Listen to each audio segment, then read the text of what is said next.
자, 이번 이야기는 시청자 방토님께서 시들무에 찾아와 주셨습니다. 어떤 이야기일지 빠르게 만나보도록 할게요. 여보세요? 네, 여보세요? 방토님 안녕하세요? 안녕하세요. 네, 아이고, 오늘 또 시들무에 찾아와 주셔서 감사드립니다. 네, 감사합니다. 자, 그러면 도대체 어떤 일이 있었길래, 원래 사실상 좀 비하인드가 있어요, 방토님은. 네네, 그쵸? 맞아요.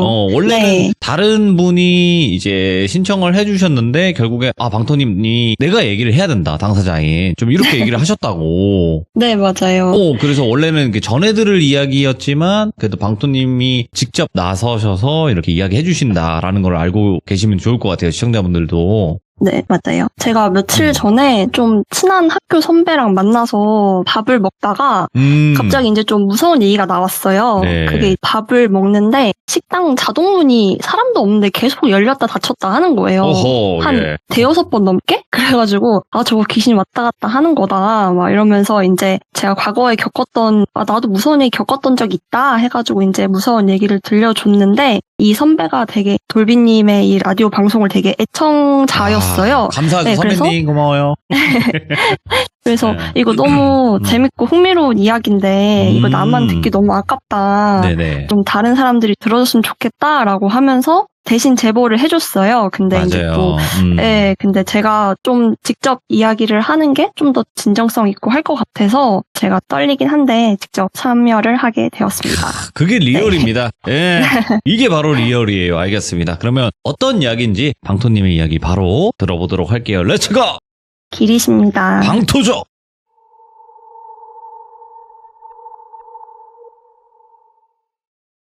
이야기 한번 시작해 볼게요. 일단 저는 좀 어렸을 때 소위 좀 말하는 기가 약한 애였던 것 같아요. 특히 잠자리 같은 거에 좀 예민했는데 여행을 가거나 아니면 좀 으스스한 데서 잠이 들면 가위에 눌리거나 네. 좀 이상한 꿈을 많이 꿨던 것 같아요. 그래서 제가 이 사실을 좀 인지하게 된 두 가지 사건이 있었는데 오늘은 그 두 가지 사건을 한번 좀 말씀을 드려보려고 하거든요. 첫 번째는 일단 제가 어렸을 때 잠깐 살았었던 아파트에서 겪었던 일이에요.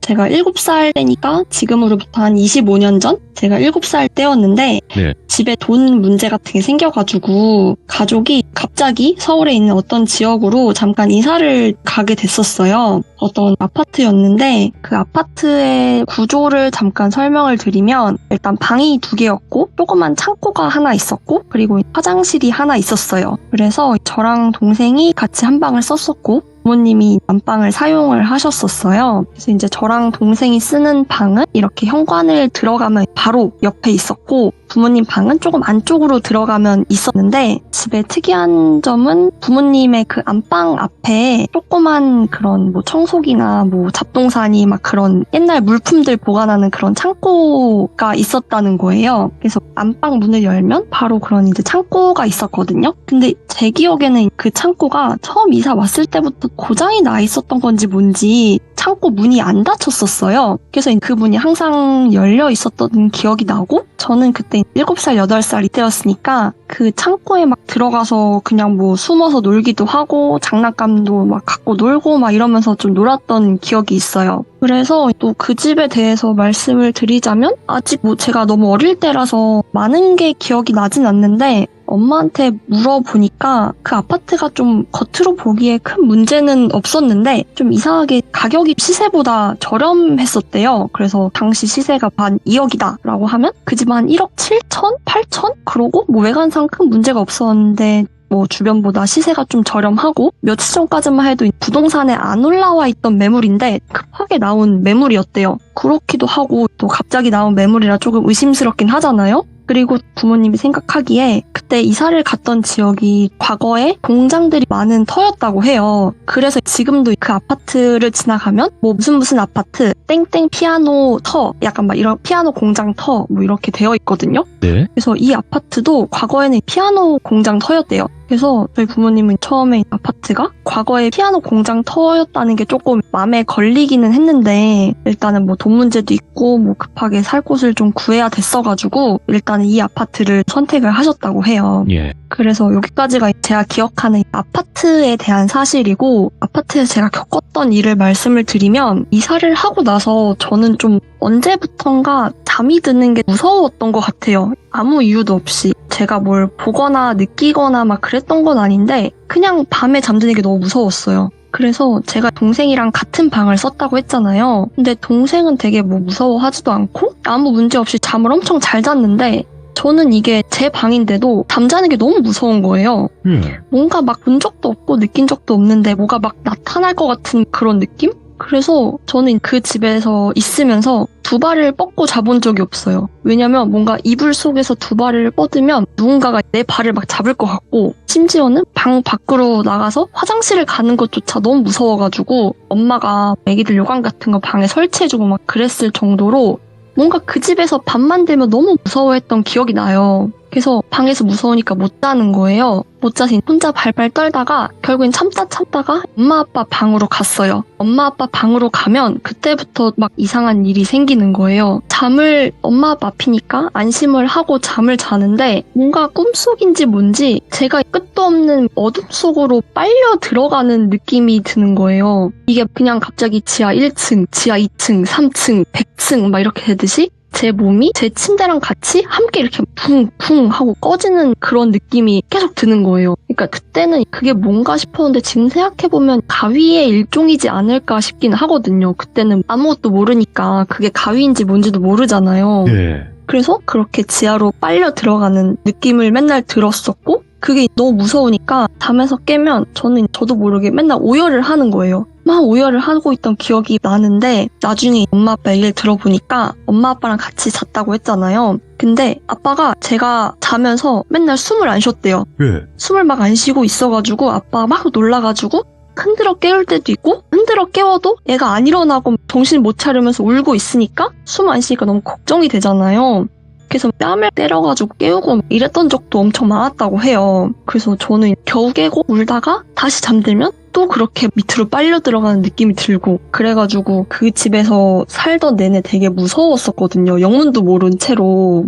그래서 그 집은 제 기억에 한 2년 정도밖에 안 살았던 것 같아요. 한 2년 정도 살다가 저희 가족이 다른 지역으로 이사를 가고 나서는 밤에 뭐 무서운 것도 없고 되게 밤에 잠도 잘 자고 뭐 그래서 잠들기 무서워했던 그런 기억들은 다 있고 그냥 되게 평범하게 지냈어요. 평범하게 지내고 시간이 흘러서 제가 한 중학교 2학년, 그러니까 15살쯤이 됐어요. 그때 과거에 그런 일들은 아예 있고 그냥 평화로운 삶을 살고 있었죠. 그리고 그 중학교 2학년 때 저는 학교 끝나고 집에 와서 거실에서 학생이니까 피곤하잖아요. 그래서 대자로 누워서 이렇게 거실에서 잠을 자고 있었어요. 근데 저희 집이 이렇게 거실에 딱 대자로 누우면 눈앞에 베란다가 있어가지고 밖에가 보이는 그런 풍경이거든요.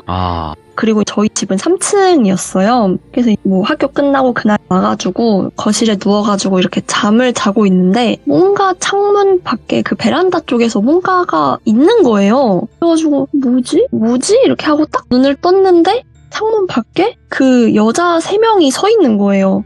근데 저희 집 3층이고 베란다 창 밖에 사람이 서 있을 리가 없잖아요. 근데 정확히는 어른 여자 2명에 어린 여자애 1명 이렇게 해가지고 3명이 창 밖에 딱 서 있는 거예요.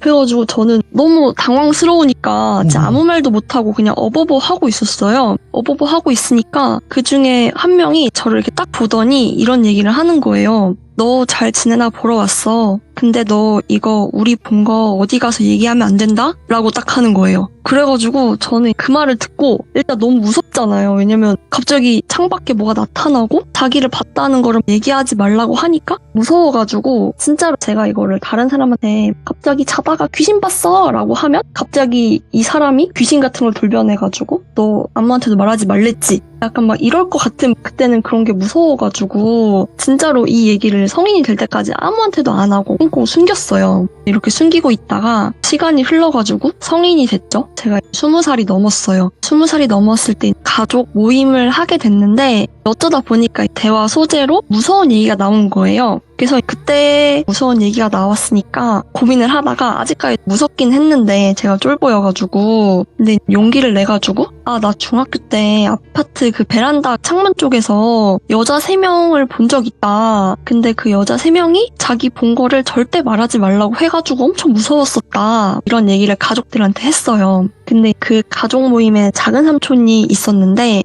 저희 작은 삼촌이 평소에 귀신 얘기도 되게 좋아하고 무서운 것도 되게 많이 좋아하고 많이 겪기도 하고 막 그런 사람이었거든요. 근데 갑자기 작은 삼촌이 제 여자 귀신 3명 얘기를 딱 듣자마자 깜짝 놀라면서 혹시 어른 여자 2명에 좀 어린 여자애 1명 아니야? 라고 하는 거예요. 오? 저는 이 얘기를 성인이 될 때까지 아무한테도 한 적 없는데 삼촌이 딱 그 여자 3명이라고 하니까 어른 2명에 어린애 1명 아니냐라고 딱 바로 얘기를 하는 거예요. 그래서 이제부터 삼촌 시점에서 한번 말씀을 드려볼게요. 삼촌이 제가 그 아파트에 살던 25년 전에 삼촌이 저가 그때 어린 조카잖아요. 그러니까 저를 너무 예뻐한 거예요. 그래서 저희 집에 엄청 자주 놀러 왔었어요. 그 아파트 집에. 근데 방이 2개고 하니까 올 때마다 남는 방이 없잖아요. 그래서 삼촌은 자연스럽게 거실에 있는 소파에서 잠을 잤어요. 근데 거실 소파에서 잘 때마다 맨날 가위에 눌렸대요. 예. 가위에 눌려서 어느 날은 엄청 막 힘들게 꼼지락꼼지락 해가지고 겨우 딱 눈을 떴는데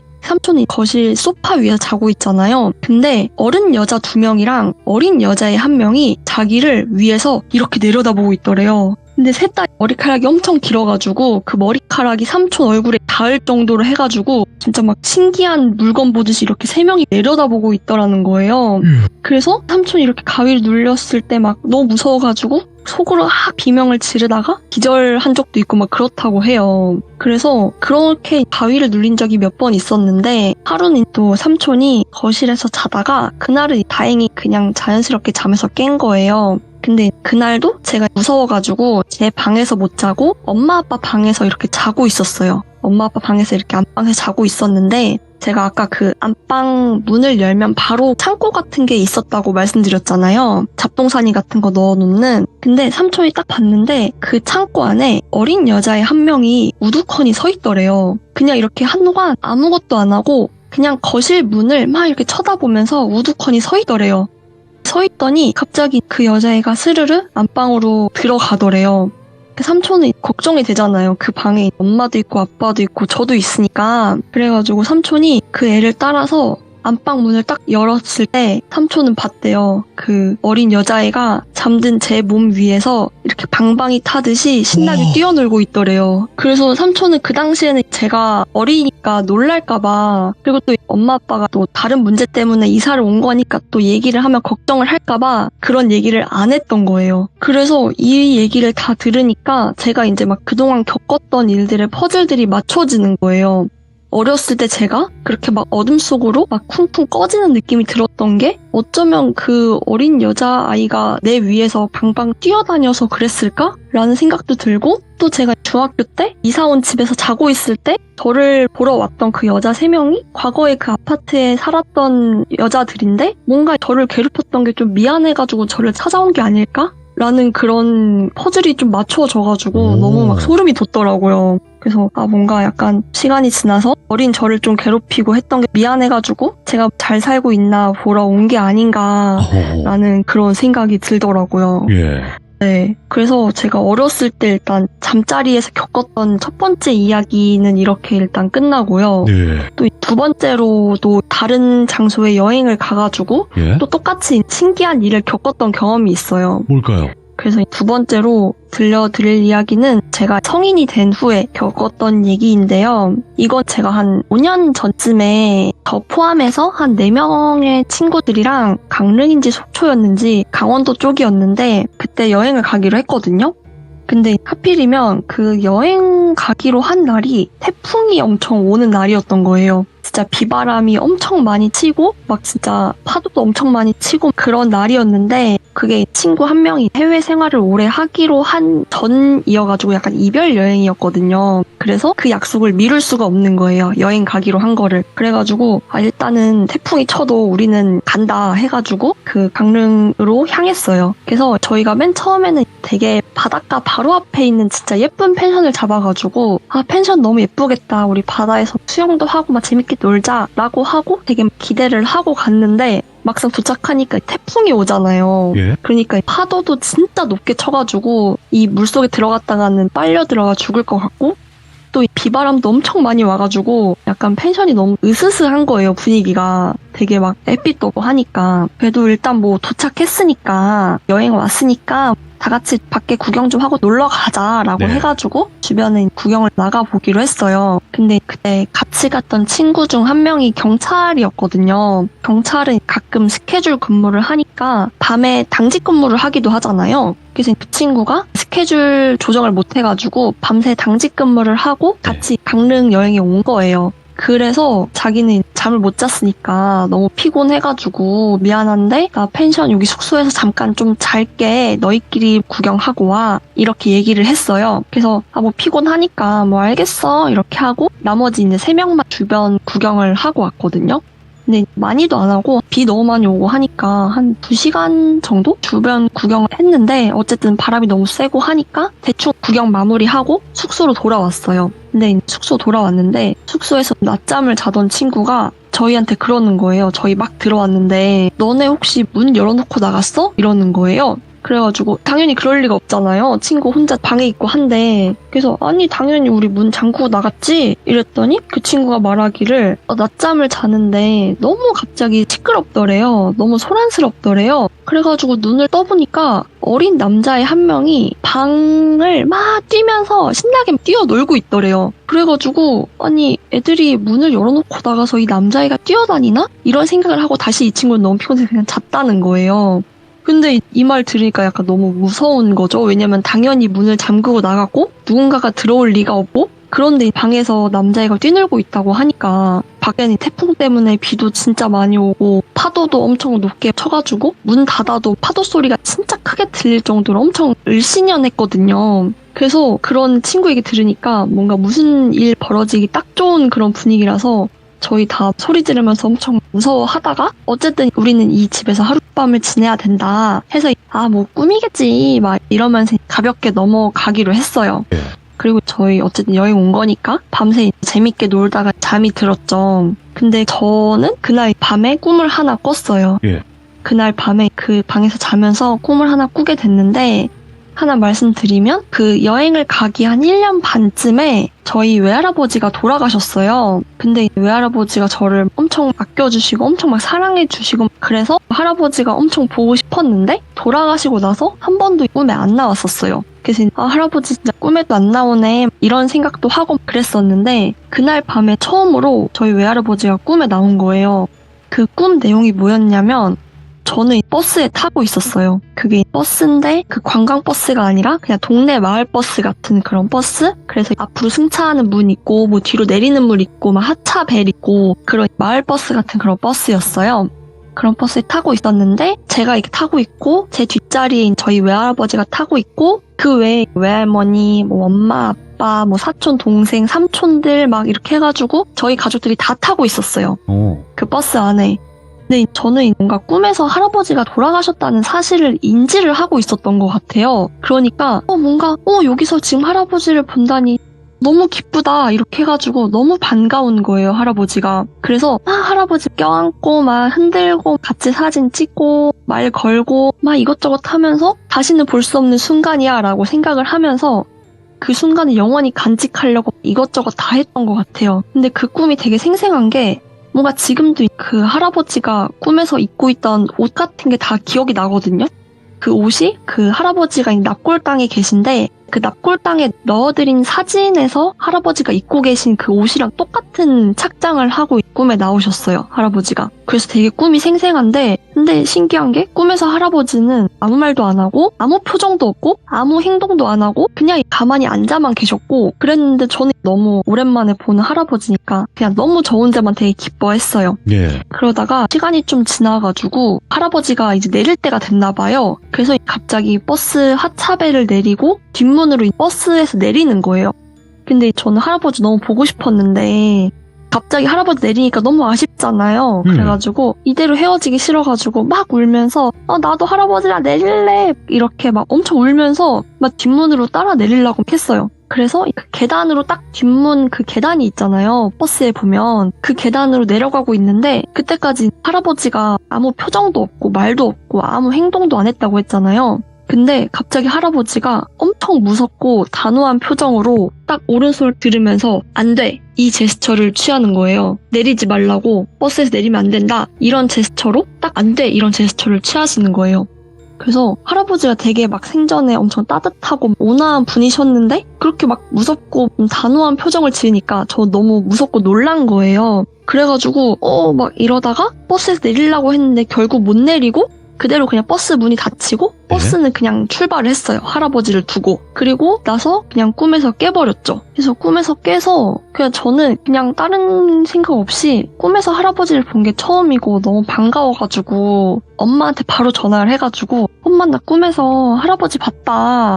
할아버지랑 같이 뭐 버스 타고 막 이렇게 하고 이렇게 했는데 할아버지가 버스 내리고 먼저 가버렸다. 이런 얘기를 막 조잘조잘 했어요. 이 얘기를 듣고 나서 엄마가 갑자기 약간 울먹이면서 얘기를 하는 거예요. 하시는 말씀이 꿈에서 할아버지가 아무 말도 안 하지 않았느냐. 아마 그랬을 거다. 죽은 사람은 꿈에서 말을 하지 않는데요. 그런데도 할아버지가 돌아가셨음에도 불구하고 좀 사랑하는 손녀딸이 보고 싶어서 여기에 오신 것 같다.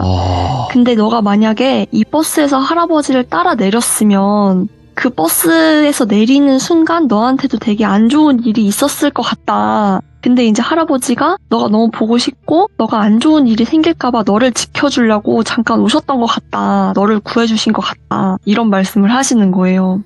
그래서 이 얘기를 듣고 나니까 이 집에서 아까 그 친구가 잘 때 어떤 남자애가 막 돌아다니고 이랬다고 했잖아요. 예. 펜션 분위기도 되게 으스스하고 그랬던 것들이 막 생각이 나면서 뭔가 이 펜션의 터도 좀 안 좋고 날씨도 되게 안 좋은 날씨라서 이상한 기운이 조금 있는 그런 곳이었는데 만약에 할아버지가 없었으면 나에게도 조금 뭔가 되게 무서운 일이 생기지 않았을까라는 그런 생각이 들면서 네. 뭔가 할아버지가 제가 위험한 일이 생길까봐 걱정이 돼가지고 생전 안 나오시다가 이렇게 나타나신 것 같다라는 그런 생각이 들더라고요. 그래서 뭔가 이 사건을 통해 느낀 게 네. 저는 확실히 뭔가 좀 그런 터 같은 거에 조금 예민한 것 같고 네, 그래서 그런 이사를 가든 뭘 하든 이런 터 같은 거를 고르는데 조금 신중해야 될 것 같고 또 어쨌든 두 번째 얘기에서는 할아버지가 나를 구해줬다라는 생각에 가슴이 좀 뭉클하기도 하고 예. 그랬던 경험이었던 것 같아요. 네. 근데 말씀하신 내용 중에 죽은 네. 자는 말이 없다라는 말이 괜히 나온 말은 아니거든요.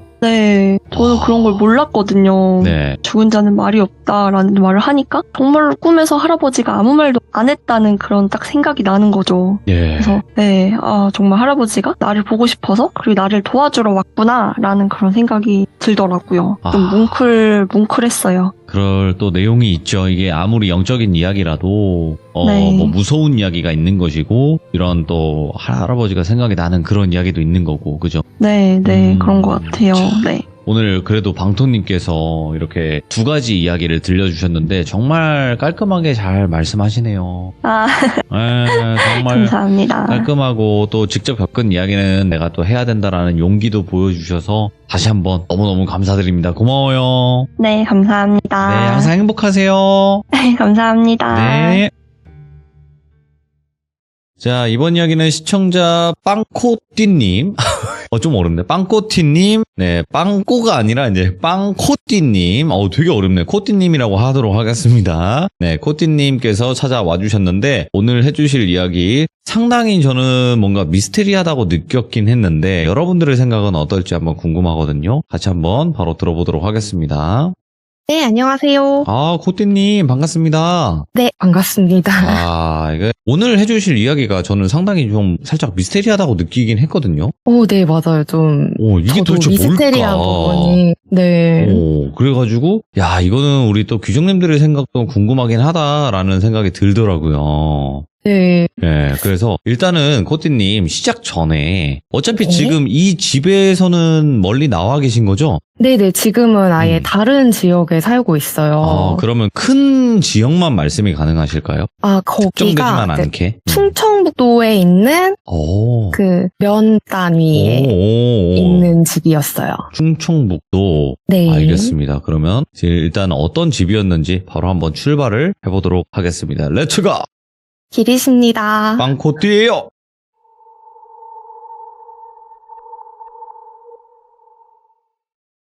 그 집에 이사를 들어갔던 게 2001년쯤이었던 것 같아요. 돌비님한테 제보 드릴 때는 좀 더 이른 시기로 말씀을 드렸는데 제가 살았던 기간이랑 이사 나왔을 때 나이 이런 거 정확하게 따져보니까 2001년쯤이 맞더라고요.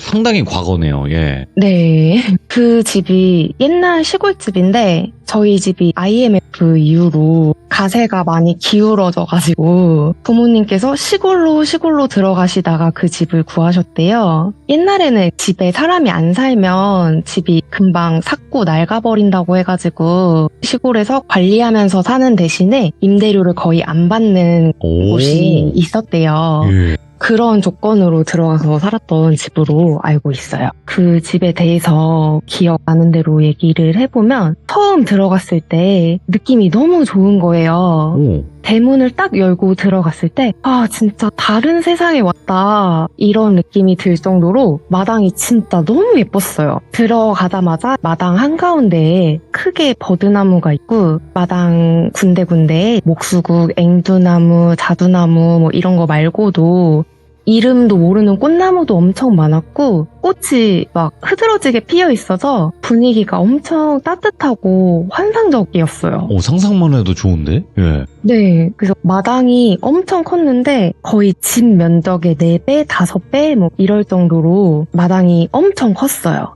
집 자체는 좀 낡은 편이었는데 옛날에 대청마루 있고 아궁이 있고 이런 한옥을 개조를 한 집이라서 화장실도 밖에 있고 좀 부족한 게 많았었어요. 근데 저희 아버지가 목수셨거든요. 그래서 손재주가 엄청 좋고 뚝딱뚝딱 하시는 걸 좋아하셔가지고 저희 아버지가 땅 파서 정화조도 묻고 해가지고 화장실도 편하게 만들고 현관문도 새로 달고 세단장을 싹 하니까 엄청 살만해졌어요.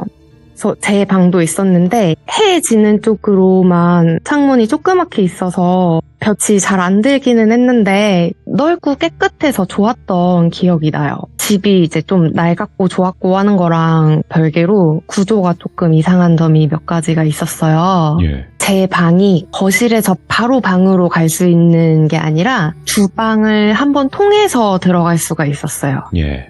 거실에서 문 열고 주방으로 가면은 주방 안에 또 문이 있고 그거 열고 들어가야 제 방이에요.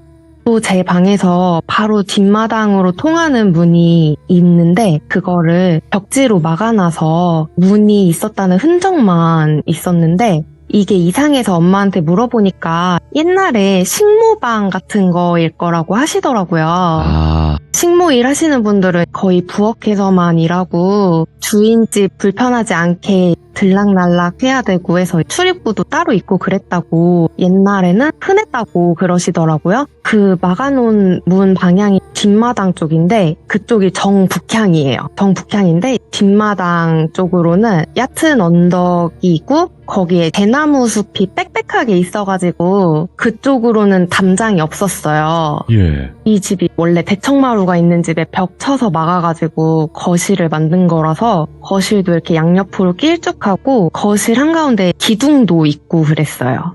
그리고 또 보통 대문을 열면은 집 현관이 바로 앞에 보이잖아요. 맞아요. 근데 이 집은 대문을 딱 열면은 집이 안 보이고 버드나무가 있고 왼쪽 대각선으로 쭉 가야 현관문이 나와요. 예. 그래서 마당이 또 다 흙이라서 비 오면 진창되고 하니까 징검다리처럼 이렇게 넓적한 돌을 마당에 듬성듬성하게 깔아놨어요. 감성 있는데? 예. 네, 조금 운치 있죠. 그 돌 깔아놓은 양옆으로 또 낮은 나무 같은 게 심어져 있어가지고 또 돌길로 지나가야지만 집에 들어갈 수가 있었는데 그 돌길 한 가운데에 길을 끊어먹는 위치에 버드나무가 있어서 통행이 너무 불편한 거예요. 예. 돌길 중간에 뜬금없이 버드나무가 딱 있어가지고 다니기가 너무 불편했죠. 제 생각에는 이 나무가 모든 일의 시작이었던 것 같은데 이 집에 살고 한 1년 좀 안 되게 살았을 때일 거예요 아마. 근데 다니기가 너무 불편하니까 저희 아버지가 주인집에다가 이거 좀 베어도 되냐고 물어보셔가지고 이 나무를 베어버리셨거든요. 근데 이 나무를 베기 전이랑 후랑 집에 대한 기억이 너무 상반돼요. 예. 나무를 베고 나서 일주일도 안 돼서 집에서 기르던 개가 죽은 거예요. 예. 좀 큰 황구였는데 아무 이유도 없이 그냥 죽어 있었어요. 그러고 나서도 개를 여러 번 데려왔어요. 시골이니까 동네 강아지 새끼 나오면 데려가라고 많이들 그러셨거든요. 근데 제일 오래 산 애가 6개월을 못 넘겼어요. 아이고, 예. 다 죽었어요. 그리고 나무 베고 난 뒤에 제가 이상한 꿈을 꾸기 시작했는데 꿈속에서 대문이 쾅쾅쾅쾅쾅 하는 소리가 들려서 제가 거실 창문으로 쓱 내다보니까 담 너머로 흰색 두루마기를 입은 사람이 제 쪽을 쳐다보고 있는데 이 사람 머리가 개인 거예요. 뭐야? 이게 왜 꿈에서는 이제 물리적으로 말이 안 되는 거리라도 그쵸. 이상하게 자세히 보이기도 하고 그렇잖아요. 저도 그 사람이 되게 자세하게 보였는데 흰색 두루마기 입은 사람 몸에 개 머리가 달렸는데 검은 개였어요. 예? 털은 윤기가 하나도 없이 빳빳하고 눈도 좀 백내장 걸린 것처럼 탁하고 광견병 걸린 것처럼 침이 질질 흐르는데 입에 거품을 가득 문 것처럼 보이더라고요. 예? 그래서 이 사람이 움직이는 것 같진 않지만 대문이 쾅쾅쾅쾅 하고 울리니까 왠지 모르게 이 존재가 집에 들어오고 싶어 한다는 게 느껴지는 거예요. 그래서 이게 꿈속이지만 이거는 무조건 피해야 된다 싶어가지고 집에 없는 척을 하다가 꿈에서 깼어요. 그러고 거의 평범하게 아무 일 없이 지내다가 잊을만 할 때쯤에 다시 꿈에 나오는데 그때마다 점점 이 개 머리 달린 사람이 집에 가까워져요. 대문 다음에 마당 안에 들어와 있고 그 다음에 돌길 따라서 좀 더 가까워져 있고 이런 식으로 예. 그 다음에는 거실 창문에 붙어서 집 안을 들여다본다든지 그런 모습으로 나타나다가 그 다음에 현관문 앞에 있고 이렇게 매번 가까워지다가 마지막에는 그게 개 머리가 거실 기둥 옆에 서 있는 모습이 꿈에 나오더라고요. 대문 밖에서 거실로 들어오기까지가 그 기간이 한 1년 정도 걸린 것 같아요. 그 이후로는 그 존재가 집 안에 들어온 꿈을 꾸고 나서는 그런 꿈을 꾼 적이 없어요. 네. 그리고 이 꿈을 꾸기 시작한 거랑 비슷한 시기에 저랑 저희 가족들이 스스로 느끼지 못할 정도로 천천히 이상해져 갔는데 예? 그때 당시에는 스스로 이상한 행동을 하는 줄도 몰랐고 그 상태를 인지하지도 못했고 모든 게 정상인 줄 알았거든요. 예. 아주 나중에 거기서 나오고 나서 그 집에서 우리 식구들이 진짜 이상했었구나 하고 느꼈어요. 집 자체가 이상해진 것부터 말씀을 드려야 될 것 같은데 어느 날부턴가 집에 쥐랑 벌레가 엄청 많이 생기는 거예요. 집에 벌레가 껴요. 파리 같은 거랑 곱등이 이런 게 조금 진해 이런 것도 나오고 다양한 벌레가 비정상적으로 많이 나온다 싶을 정도로 근데 딱히 집이 비위생적이었던 건 아닌 것 같은데 갑자기 엄청 많아졌어요. 근데 보통 사람 같으면 뭐 세스코를 부른다든지 뭐 약을 뿌린다든지 쥐약을 놓는다든지 뭔가 벌레랑 쥐를 없애기 위해서 노력을 하잖아요. 근데 저희 집에서는 아무것도 안 하고 그 상태 그대로 방치가 돼서 막 집안에 쥐똥도 굴러다니고 쌀벌레 엄청 생기고 벌레가 옷에 알도 까놓고 그랬는데도 그냥 아무렇지 않게 치우고 아무렇지 않게 쌀 씻어서 밥 지어서 먹고 옷도 그냥 툭툭 대충 털어서 입고 그렇게 산 거예요. 원래 안 그런 성격들이신데. 그쵸. 근데 그게 뭐 불쾌하다든지 더럽다든지 이런 생각조차도 못했던 것 같아요. 예. 근데 또 집도 엄청 습하고 음침해져가지고 그렇게 볕이 잘 들던 집이었는데 집 안에만 들어가면 습하고 음침한 느낌이 들어요. 곰팡이도 엄청 많이 생기고 나중에 하다 습기 때문에 천장 마감재가 썩어서 떨어졌어요. 천장이 내려앉은 거죠. 예? 근데 저희 아버지가 화장실도 혼자 만드실 정도로 손재주가 좋고 뚝딱거리는 거 좋아하시는 성격인데도 원래 성격 같으셨으면은 진짜 바로 고치셨을 거예요. 근데 천장이 있던 말던 그냥 석가래가 앙상하게 보이는 그 상태로 그냥 살았어요. 예. 자고 있으면 천장에서 제 몸 위로 뭐가 툭툭 떨어져요. 그리고 그게 이불 위에서 막 움직이는데 그게 쥐예요. 쥐가 천장에서 이불로 툭툭 떨어지는데도 아무도 이게 심각하다고 생각을 못할 정도로 그렇게 이제 저 포함해서 식구들이 다 정상이 아닌 상태였던 것 같아요. 오, 예. 그런 날들이 그냥 하루하루 지나가고 제가 초등학교 고학년이었던 걸로 기억을 해요. 제 방에서 자고 있는데 바깥쪽에서 주방에서 이상한 소리가 들려가지고 문을 슬쩍 열어서 내다본 적이 있어요. 근데 엄마가 쌀통 옆에 혼자 또그리고 앉아 계셔가지고 오도독 오도독 하면서 생쌀을 그냥 씹어 드시고 계시더라고요. 근데 빛이 없잖아요. 밥솥 이런 데서 LED창 푸르스름하게 비추고 있고 분위기가 너무 묘해가지고 엄마 하고 불러도 대답도 안 하고 그 적막한 밤에 오도독 오도독 하고 쌀 씹는 소리만 계속 울려요. 저도 뭔가 무서워져가지고 그냥 문 닫고 들어가서 잤는데 그 후로도 엄마가 밤에 쌀을 자주 나와서 드셨어요. 그리고 저도 이상한 걸 먹는 행동을 했어요. 원래 제가 먹는 걸 좋아하는 애여가지고 네. 심지어 집 구조가 엄마 아빠 모르게 주방으로 갈 수 있잖아요. 최고의 그래서- 구조네. 예. 네, 그래서 이제 저도 밤에 배고프면 슬쩍 주방 가서 냉장고도 한번 열어보고 뭐 먹을 거 없나 하고 쓱 보고 이제 한창 성장기기도 하고 그러니까 자주 몰래 뭐 먹고 그랬었거든요. 그날도 배가 고팠어요. 그래서 몰래 주방에 가서 냉장고를 열었는데 딱 눈에 보이는 게 까만 봉지를 살짝 부스럭 하는데 뭔가 냄새가 진짜 좋은 거예요. 여기는 반드시 맛있는 게 들어있어. 그런 느낌이 딱 왔어요. 봉지를 딱 열어보니까 돼지고기예요. 오, 맛있는 건데? 예. 핏물이 살짝 흐르는 생 돼지고기인데 아, 너무 신선하고 향기로운 냄새가 나가지고 입에 침이 싹 고이면서 정신없이 생고기를 막 집어먹었어요. 이게 다 먹으면 엄마한테 들키니까 안 들키게 먹으려고 티가 잘 안 날 만큼 먹는 게 너무 힘들었어요. 다 먹고 싶은데. 그 후에도 돼지고기, 닭고기 안 가리고 냉장고에 생고기가 있다? 그러면 밤에 나와서 미친 듯이 먹었어요. 와. 피비린내가 너무 상쾌하게 느껴지고 씹으면 딱 앞니에 닿으면서 물컹하게 느껴지는 그런 식감도 너무 좋고 그때 당시에는 진짜 뭐라고 말로 표현도 못할 맛으로 느껴졌어요. 저 스스로도 지금 조금 소름 끼치는 게 말하다 보니까 지금도 입에 침이 고여요. 그러면 안 되는데. 예. 당연히 지금 생고기를 먹으라고 하면 못 먹는데 뭐 육회 이런 거 때문에 그러신 거 아닐까요? 그때 맛있게 먹던 그 기억이 기억 때문에. 되살아나서 입에 침이 고여요. 그런 일이 있었고 예. 이제 제가 집에서 키우던 개들이 많이 죽었다고 말씀을 드렸잖아요. 네. 그거 말고도 집에서 동물이 죽은 게 이제 몇몇 기억이 나요. 마당이 너무 넓으니까 부모님이 닭을 몇 마리를 사서 기르셨었어요. 예.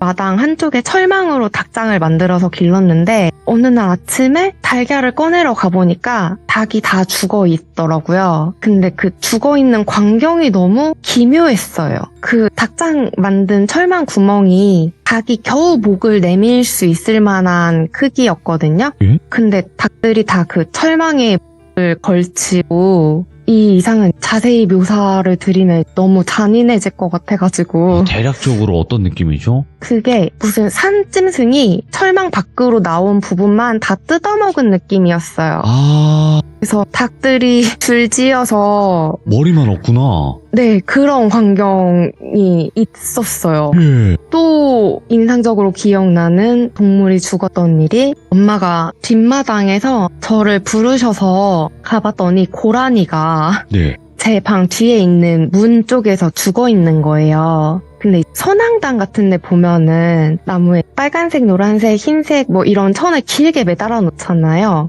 고라니 목에 그런 천이 칭칭 감겨 있어요. 그래서 엄마가 고라니가 뒤에 대나무 숲에서 떨어진 것 같다고 제가 엄마보다 덩치가 작으니까 그쪽에 뭐 있는지 한번 올라가서 보라고 하셔가지고 풀이랑 대나무랑 이런 거를 막 헤치면서 조금 올라가 보니까 갑자기 조금 넓고 평평한 공간이 나오고 오. 한가운데 나무 그루터기가 있는데 그 위에 말라붙은 그릇이랑 쌀, 촛농 이런 게 막 흩어져 있고 1,000원짜리 여러 개를 돌로 눌러놓은 게 있더라고요. 근데 꽤 오래 방치가 됐던 것 같은 게 그 지폐가 튼튼한데 다 사가가지고 너덜너덜해져 있었어요. 딱 보기에 아 여기는 무당의 기도터였나 보다 싶은 예. 그런 생각이 들었고 아마 고라니 목에 감겨있던 천이 그 자리에 있었던 것 같더라고요.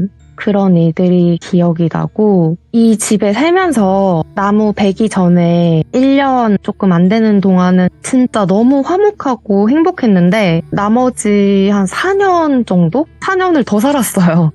그런 일이 계속 일어났어요. 그 사이에 엄마가 생쌀 드시는 거 제가 그쵸? 생고기 먹는 그런 행동이 그 집에 사는 동안에 계속 있었어요. 예. 아버지는요?